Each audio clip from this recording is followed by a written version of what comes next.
Hi, good evening. Welcome to another edition of Neighborhood News. Carlos, Tuesday? Yes, it's Tuesday, 7 o'clock. We're back for one more show of Neighborhood News. And if you are watching our show and it's not a Tuesday night, it's because you're watching a repeat show. So please look for a new show next Tuesday on this channel at 7 o'clock.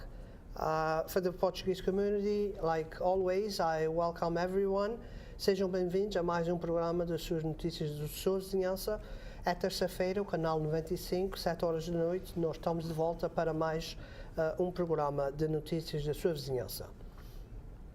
A semana passada nós estivemos aqui com convidados, que foi o chefe do Departamento dos Bombeiros da nossa cidade de Fall River. Hoje nós temos outro convidado e vamos falar com ele em alguns momentos. Portanto, fique conosco. We had a good show last week. Yeah, very good. We spoke to our chief of Chief of Eris. Very good show. So it was a very good show. We did ask them a lot of questions. It was on the table, and I think I think it was good. We got the answers that we wanted, and and actually, while you're saying that, Carlos, we're going to get information from him, some statistics that we're going to put on our Facebook page. One of them was about the sick leave usage, and also how we compare to other local cities, or comparable cities, I should say. So as soon as we get that, expect it in the next day or so. Put it on the Facebook page. Sure. So that's going to complete the questions that we had for the chief. So before we go and you introduce our next guests, or the guests for this week, I have a couple announcements to do, and probably next week we will talk some more. But I was asked by the Flint Senior Center to announce that this month of April, they are showing some movies at the center. It's free. They're just charging like 50 cents for the popcorn or something like that. Okay. But so they will have movies. The month of April will be the April 10, April 17, April 24. Will be Fridays at 10 o'clock in the morning, and then they will repeat the movie at 1:30. So if you're home, if you retire, you want to go out for a little bit, and here's a good opportunity. And the Flint Center, Senior Center, has been very active, and I keep pushing them to do something. So we've been helping them in some events. We've been putting like the soup contest and the hat contest. It's something that the seniors, they love to do that kind of stuff, and so we've been having a lot of success with that too. Cool. And this was something that they put together on their own. They just asked me to do some announcements, and that's why we're here. And here we go. Cool. So you got another thing to hang on your hat, activity director or something? Is that what it is? No. This is I'm just announcing. They're doing this on their own. I have plenty already. We do the walk-in with the center. We do the walk-in, and we do the trustees and all this inside contests and everything. Cool. So try to keep them busy too and looking for something. Besides the bus trips, last month we took them to the casino, and wow. So it's always something to do. But here we go. It's announced. Yep. Okay, cool. Well, we have Kris Bartley, who is with the Fall River City Charter Review Group. Welcome, Kris. Thank you. Thank you for having me tonight. Sure. Thank you, Kris, for being here. And we have to. We can announce that there is a president. And he's also the president of the North End Neighborhood Association. So now they can put the face with the name. Yeah, and he also ran for city council in the past, so you might have seen the face there. So.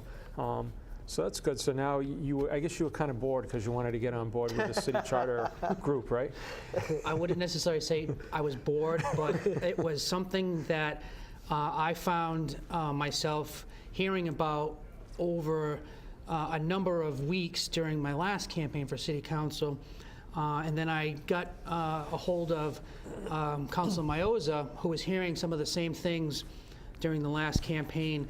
And so we got together with a bunch of individuals back in 2011 to form a group, basically to put a question on the 2013 ballot to ask the citizens of Fall River if we wanted to have a full review of our city charter.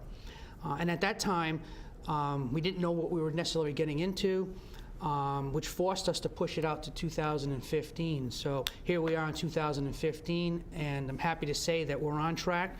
We are going to meet our goal, and this will be on the 2015 November ballot. Oh, good. So I'm That's pretty excellent. excited. That's excellent.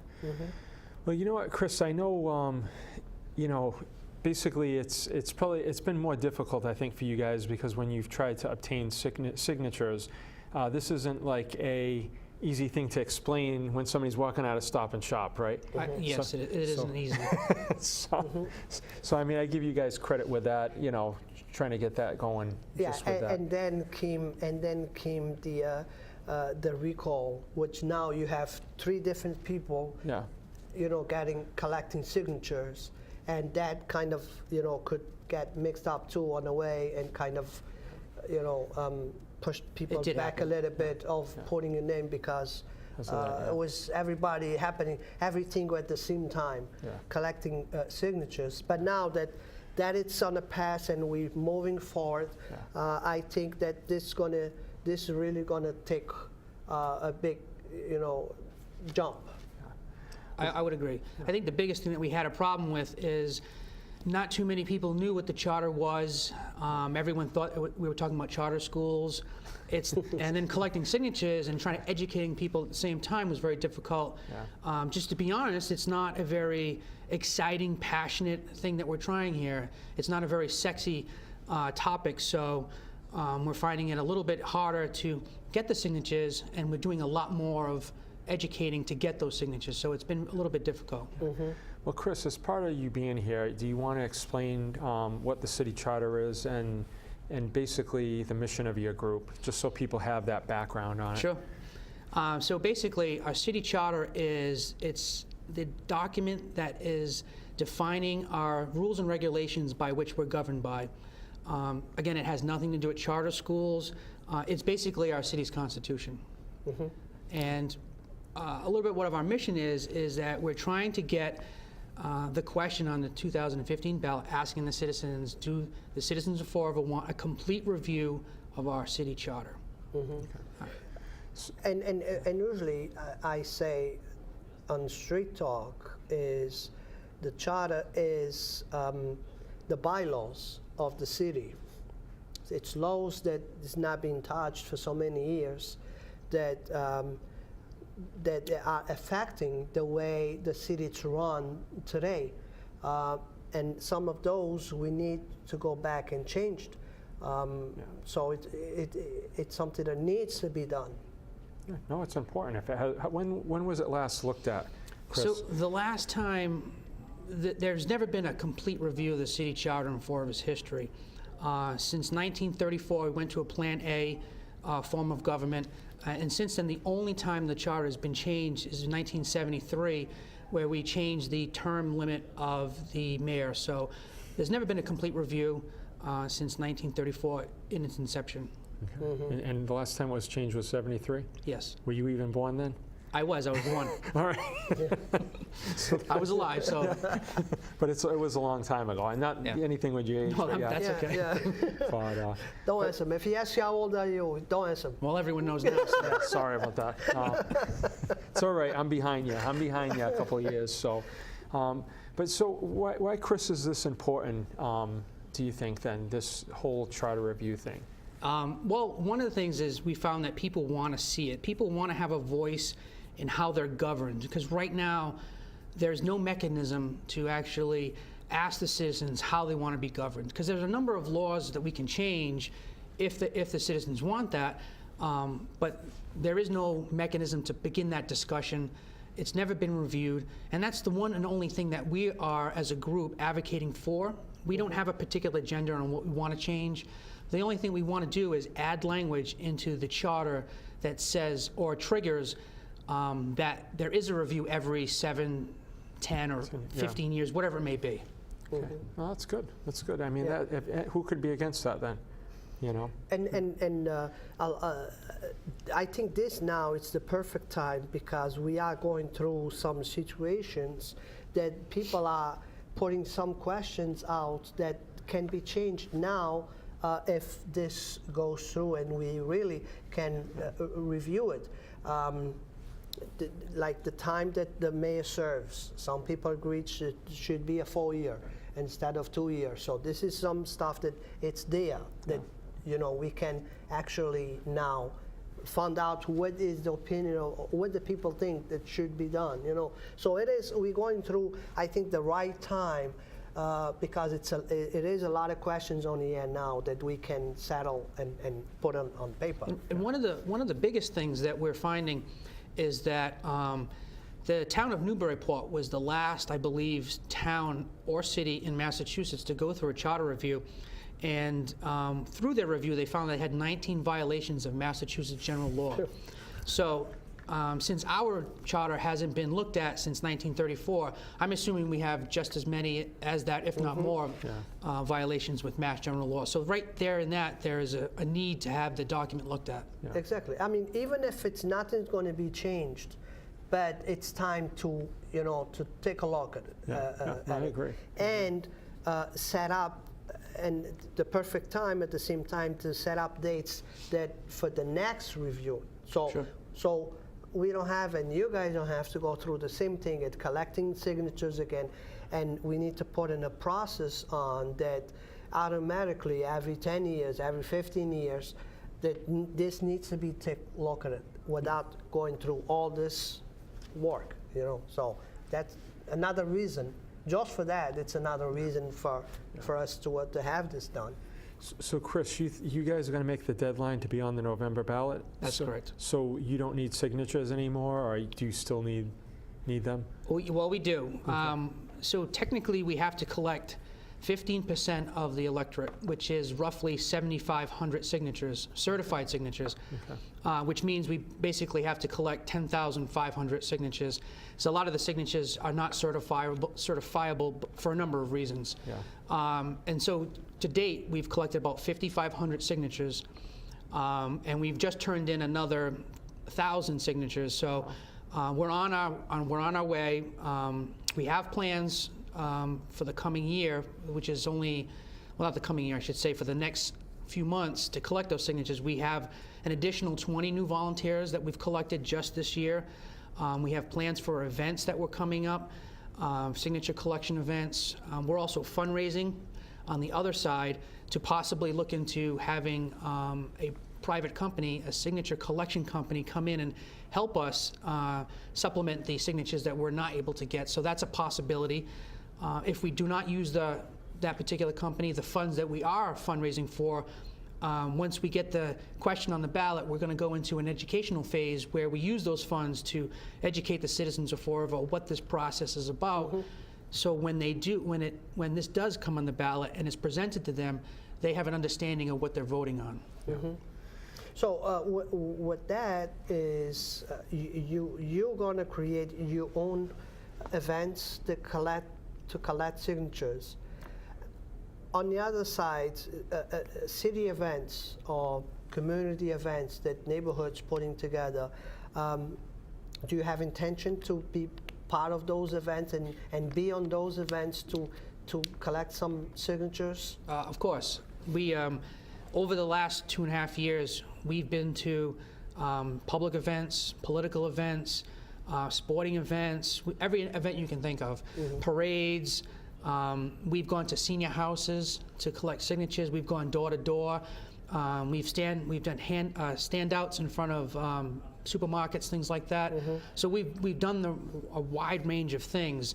It's just that we are going back into that phase again, where we're going to consistently keep doing it more and more, because our deadline of June 30th is coming up. So it's great. It's like a marathon.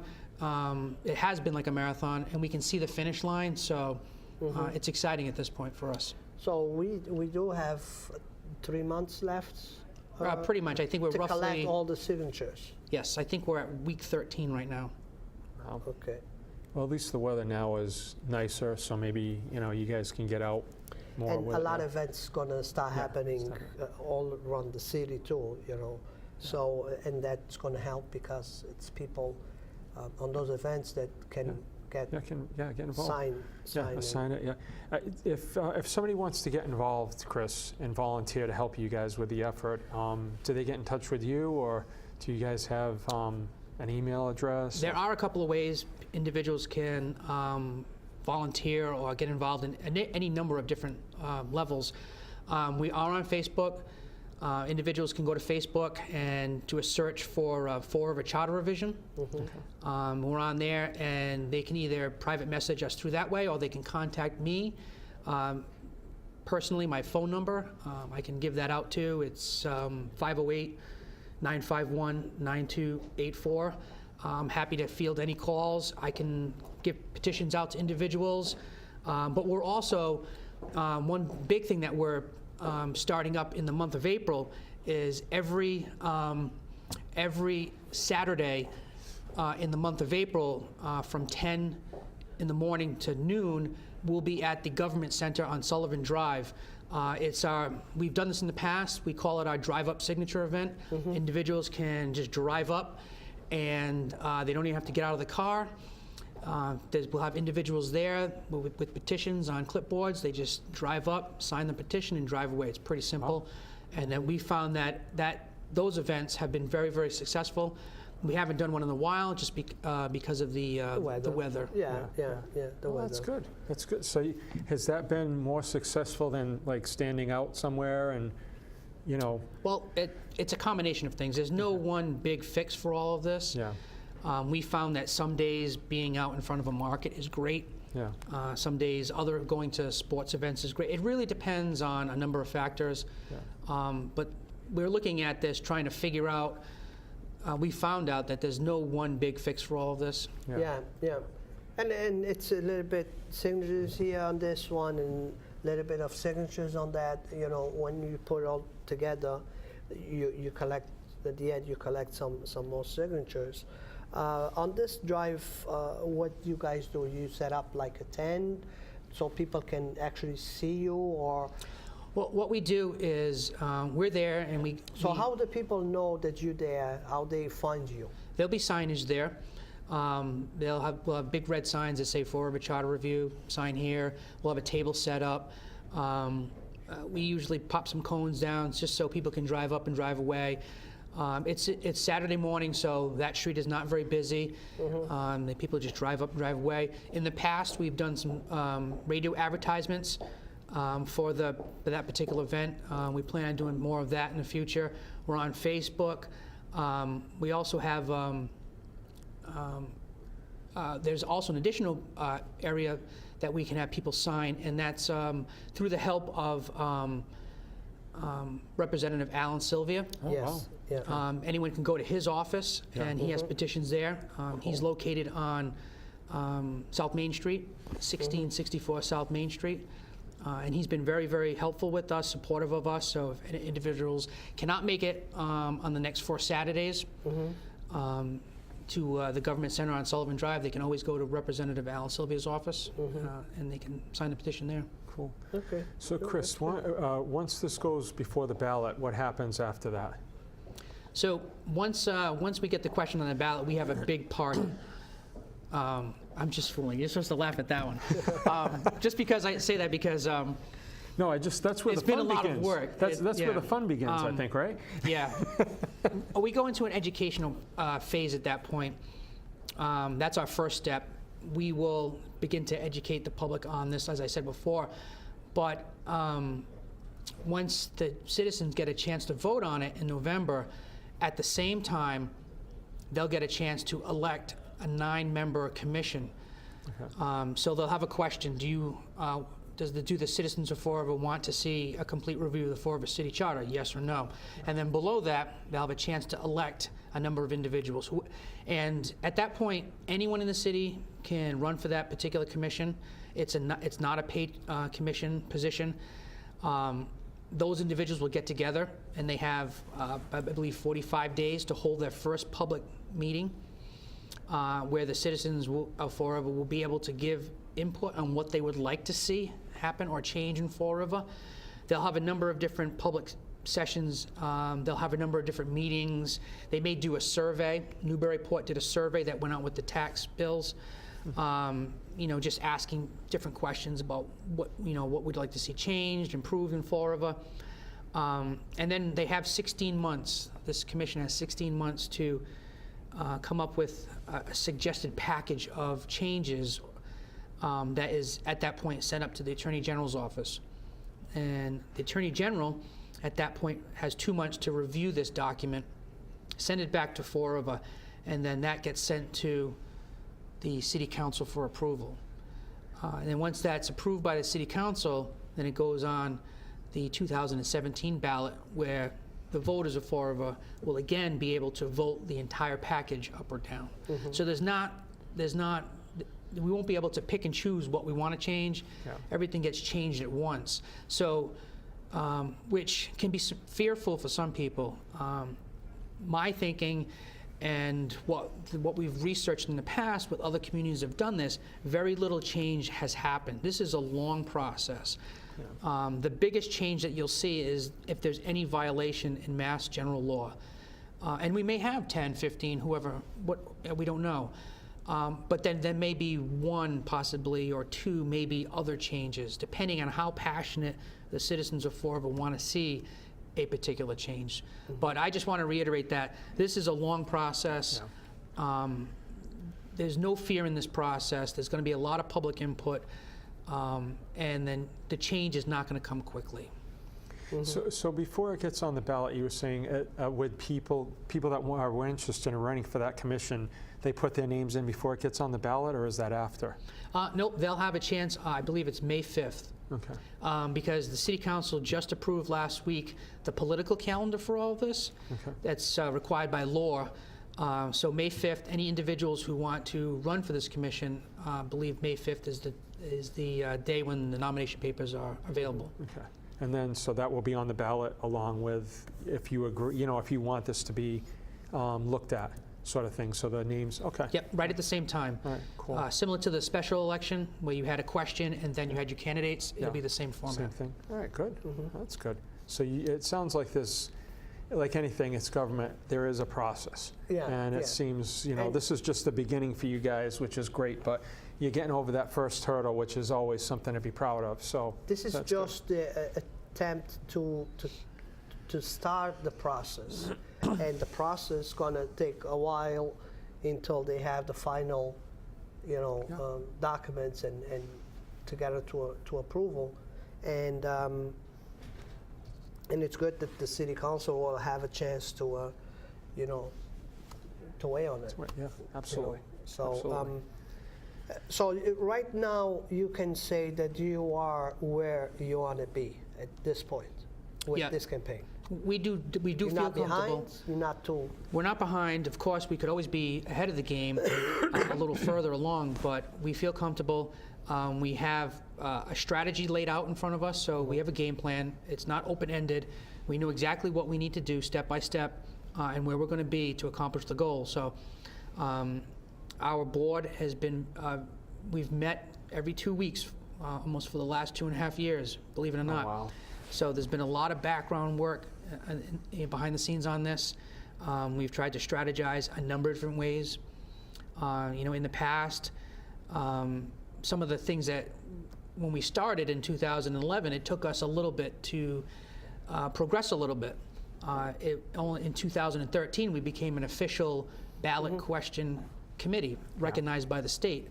So, and then from there, we started off fundraising. We were able to, because we were a nonprofit, so we were able to begin to fundraise. And then at the same time, we were working on our signature collection efforts. We've collected a good amount of money from individuals, such as elected officials, people in the business community, and then also through our private fundraising. So it's been very, very successful. We've done a number of different media campaigns. We started some print material from radio advertisements. And then just recently, we've actually moved up our game a little bit to the level where we've actually hired a media specialist. So this consultant is working with us, a great individual, and then taking that responsibility off our hands and then moving us in the right direction so we can get some great media exposure. Yeah, no, that's great. It sounds like 2.5 years, and everybody that's been doing this are volunteers all this time, Yeah. using their own time. That so exactly that's was pretty- going to be my next yeah, that's question. pretty- If you have to put a number of volunteers, which that number you will put, like from the top of your head, not in particular, number, but if you say counting from here, volunteers from here, from there, from here, from there, what's the number that you will say that you are? I would have to break it down and basically say the number is immense. Originally, what our thinking was, when early on, and I sat down with Mike Mioza, our thinking was, Mike came up with this great idea, was 100 for 100. 100 people would get 100 signatures. And we thought, yes, we're going to do this, and it's going to be easy. We can get 100 people to get 100 signatures. And then we found out that was not the case. So we've had roughly a 7-member board for the entire time. Some people have left, some people have, new additions have been there. But we've worked with a number of people, I would say probably at least 50 individuals. We have some closer people that work more tightly with us, and we had some people that have gone out, we've given them a petition, and they've collected 10 signatures or 15 signatures, their immediate family, and that's great because every little bit helps. And then additionally, we have 20 new individuals just this year to help us that have been dedicated to our efforts. And then you have the volunteers that help you to put the events together, because just on that events, the events alone don't happen without the help of volunteers. And to put an event together, You're right. I know yes. you need a lot of people, and that doesn't mean that particular person's going to be collecting signatures. He's just interested in helping you doing that event, and then that's it. But that person's going to be counted as a volunteer to you. You're absolutely correct. We have 2 different subcommittees. We have a fundraising subcommittee, and we have a signature collection subcommittee. So, and some of those individuals cross over, but there are individuals who don't. We have individuals who cook, strictly just cook for our fundraisers, and thank God we have those individuals. So yeah, everyone has put in a good number amount of hours in this. Obviously some more than others, but every single hour that individuals have volunteered, it's been great, and I'm definitely thankful for all those hours of work. I mean, John's going to agree with me. Anytime that you need us, that you need to put an information out, feel free to contact us, and you're always welcome here. We want you to come back as a president from your neighborhood, because I know you have a lot of projects. You have projects for CPA grants, and we want to know all about those projects and all about your neighborhoods, and that's why we're here. Yeah, sounds good. So thank you. Thank you very much. Thanks, Thank you. Chris. Appreciate Thanks the for time. doing that. Thank you. For doing Thank this. you. Have a good night. See you next week.